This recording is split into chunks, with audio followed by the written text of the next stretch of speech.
Hello everyone, welcome to Ashu Academy banking and law. आप सभी viewer का बहुत बहुत स्वागत है। ये आपके लिए गुड न्यूज है जो अभी अभी लॉ पास आउट किए हैं और जिन्होंने अपना enrolment bar council of India या स्टेट बार काउंसिल में करा रखा है, उनके लिए काफ़ी गुड अपॉर्चुनिटी है क्योंकि आईबीपीएस ने इसका शॉर्ट नोटिफिकेशन आज आउट कर दिया है। और फॉर्म कब से भरे जाएंगे? 1 अगस्त से फॉर्म भरा जाएगा। ये IBPS SO law officer scale 1 का है, जिसमें जो हमारे नेशनलाइज बैंक हैं like bank of Baroda, PNB, ठीक है, केनरा बैंक, इनमें जो स्केल 1 की पोस्ट होती है ये स्पेशलिस्ट ऑफिसर कैडर के होते हैं, इस नेम से आती है। तो इसका शॉर्ट नोटिफिकेशन क्या है, कब से फॉर्म भरा जाएगा और थोड़ी बहुत एलिजिबिलिटी क्या है वो मैं आपसे यहाँ पर शेयर कर दे रहा हूँ, और कितनी वैकेंसी इस बार आने की संभावना है वो भी मैं आपको यहाँ पर बताने की कोशिश करूँगा। देखते हैं शॉर्ट नोटिफिकेशन। वीडियो को लाइक कर दीजिएगा, शेयर कर दीजिएगा और चैनल को सब्सक्राइब जरूर करिएगा। ये है शॉर्ट नोटिफिकेशन, आईबीपीएस के द्वारा ये रिलीज किया गया है, ठीक है। और ये कब से शुरू होगा ये सारी चीज़ें यहाँ पर मेंशन करी गई हैं। यहाँ पर ऊपर लिखा गया है आपका, ठीक है, कॉमन रिक्रूटमेंट प्रोसेस है फॉर रिक्रूटिंग। इन दोनों में कंबाइंड है, एक पीओ की इसमें वैकेंसी आएगी, ठीक है, पीओ मतलब प्रोबेशनरी ऑफिसर की, और दूसरी जो नीचे लिखा हुआ रिक्रूटमेंट ऑफ स्पेशलिस्ट ऑफिसर, ठीक है, वो हमारी यानी लॉ ऑफिसर की वैकेंसी उसमें एक देखने को मिलेगी आपको। इसमें जो ये लिखा ना रिक्रूटमेंट ऑफ स्पेशलिस्ट ऑफिसर, ये इसमें एक लॉ ऑफिसर स्किल 1 की इसमें आपको वैकेंसी देखने को मिलेगी। आईबीपीएस के द्वारा शॉर्ट नोटिफिकेशन है और फुल नोटिफिकेशन कब मिलेगा हमें? फुल नोटिफिकेशन हमको मिलेगा 31 जुलाई को। फुल नोटिफिकेशन हमें मिल जाएगा, ठीक है, देखने को कितनी सीटें हैं, क्या एलिजिबिलिटी क्राइटेरिया है, कौन कौन इस फॉर्म को भर सकते हैं, क्या पेपर पैटर्न होगा, सब कुछ 31 जुलाई को देखने को मिलेगा। यहाँ पर मैं बता दूंगा कि कौन से स्टूडेंट इस फॉर्म को भरने के लिए एलिजिबल होंगे, ये मैं आपको बता दूंगा।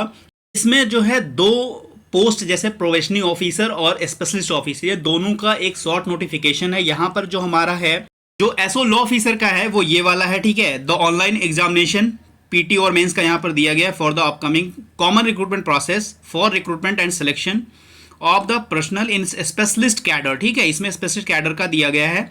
तो ये जो होगा ना वो स्पेशलिस्ट कैडर का होगा और ये है पीओ और मैनेजमेंट ट्रेनी का है, ठीक है। तो हमारा जो होगा वो ये वाला होगा। यहाँ पर फॉर्म जो भरा जाएगा वो 1 अगस्त से भरा जाएगा और 21 अगस्त तक ये फॉर्म की लास्ट डेट होगी, यानी टोटल 21 डेज आपको इस फॉर्म को भरने को मिलेगा, ठीक है।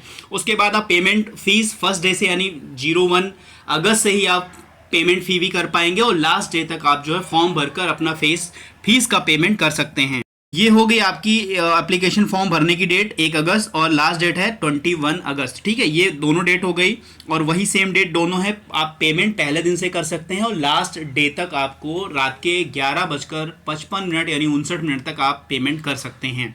यहाँ पर जो ऑनलाइन एग्जाम होगा प्री का, ठीक है, वो होगा नवंबर मंथ में। पहले से डेट दे दी गई है, नवंबर के फर्स्ट वीक में या सेकेंड वीक में डेट दी गई है, वो डेट फिक्स है और उसी पे आपका पीटी का एग्जाम होगा। रिजल्ट कब आएगा बता दिया गया, नवंबर दिसंबर के बीच में रिजल्ट आ जाएगा। और मेंस एग्जाम कब होगा लॉ ऑफिसर स्केल 1 का, वो दिसंबर मंथ में जो मेंस होगा इनका वो दिसंबर मंथ में होगा। पहले जनवरी में होता था, लास्ट जनवरी में, अब दिसंबर मंथ में इनका होगा। इस बार से थोड़ा इन्होंने एग्ज़ाम जो है बहुत पहले कराने की कोशिश करी है, क्योंकि पहले जो एग्ज़ाम होता था वो दिसंबर के लास्ट में पीटी होता था और जनवरी के लास्ट में मेंस होता था। तो इस बार जो है नवंबर में इन्होंने पीटी कर रखा है और दिसंबर के मिड में या लास्ट में इन्होंने जो है मेंस का डेट रखा है। तो मेंस का एग्जाम होगा वो दिसंबर मंथ में हो जाएगा, ठीक है। और जो इनका रिजल्ट कब डिक्लेयर होगा मेंस का, जनवरी या फरवरी के बीच में जो है आपका मेंस का जो रिजल्ट है वो डिक्लेयर कर दिया जाएगा। इंटरव्यू कब कंडक्ट होगा तो फरवरी और मार्च में, ठीक है, इनका इंटरव्यू कंडक्ट होगा। और प्रोविजनरी अलॉटमेंट जो है 1 अप्रैल को आपको दे दिया जाता है। हर बार ये होता है, इस बार भी आपको 1 अप्रैल को इनका प्रोविजनल अलॉटमेंट दे दिया जाएगा। तो ये हो गया है आपका स्पेशलिस्ट ऑफिसर स्केल 1 का, ठीक है। जो बैंक आपका बैंक ऑफ बड़ौदा है, पीएनबी है, ठीक है, महाराष्ट्र बैंक है, केनरा बैंक है, तो ये जो बैंक है इनमें पार्टिसिपेटिंग बैंक की जो वैकेंसी है वो कंबाइंड आपको देखने को मिलेगी। अब एलिजिबिलिटी, लॉ डिग्री आपके पास होनी चाहिए, ठीक है। स्टेट बार काउंसिल या बार काउंसिल ऑफ इंडिया में आपका एनरोलमेंट होना चाहिए। आपकी एज जो है 30 ईयर से ज़्यादा नहीं होनी चाहिए, यानी 30 वर्ष अधिकतम एज आपकी होनी चाहिए, ठीक है। इसमें कोई एक्सपीरियंस नहीं मांगता है, सिर्फ आपका लॉ और आपका एनरोलमेंट मांगता है, ठीक है। और 30 ईयर्स आपकी एज होनी चाहिए। सिलेबस पीटी का क्या होगा तो सिलेबस पीटी का होगा 3 सब्जेक्ट पूछे जाएंगे, ठीक है। पहला सब्जेक्ट होगा उसमें आपका रीजनिंग होगा, ठीक है, दूसरा होगा आपका इंग्लिश और तीसरा जो सब्जेक्ट होगा वो होगा आपका फाइनेंशियल अवेयरनेस, बैंकिंग अवेयरनेस, यानी जनरल अवेयरनेस जो होता है, ठीक है, टोटल वो होगा। और इसमें कितने कितने प्रश्न पूछे जाएंगे, रीजनिंग के 50 होंगे, और जो जनरल बैंकिंग अवेयरनेस का है उसके भी 50 होंगे, और इंग्लिश के 50 होंगे, बट वो 25 मार्क्स का होगा। ठीक है, तो ये होगा पीटी का सिलेबस होगा। मेंस का क्या होगा, मेंस का सिर्फ आपका लॉ आएगा, 60 क्वेश्चन पूछे जाएंगे सिर्फ आपके मेंस में लॉ में।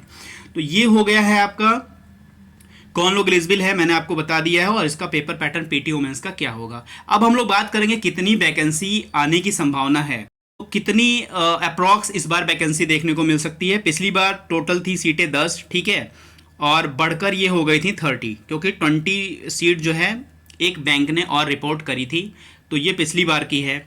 उसके पिछली बार में वैकेंसी थी 10, ठीक है, और कोई बैंक ने रिपोर्ट नहीं किया था, टोटल 10 वैकेंसी पे ही पूरा प्रोसेस कंप्लीट हुआ था। इस बार 2 बार से 10 आ रही हैं, ठीक है, इस बार तो 10 तो होंगी, ठीक है, 10 से कम तो नहीं होनी है। अगर बैंक ऑफ महाराष्ट्र ने अपनी वैकेंसी को रिपोर्ट किया तो आपको वैकेंसी कम से कम 30 से 40 देखने को मिल सकती है, ठीक है, और अगर बैंक ऑफ महाराष्ट्र ने रिपोर्ट नहीं किया तो भी आपको 10+ वैकेंसी देखने को मिलेगी, अप्रॉक्स 20 और 30 के बीच में देखने को मिल सकती है। इससे ज़्यादा भी हो सकती है वैकेंसी अगर बैंक ऑफ महाराष्ट्र में रिपोर्ट किया तो, क्योंकि बैंक ऑफ महाराष्ट्र में स्केल 1 की काफ़ी पोस्टें खाली हैं।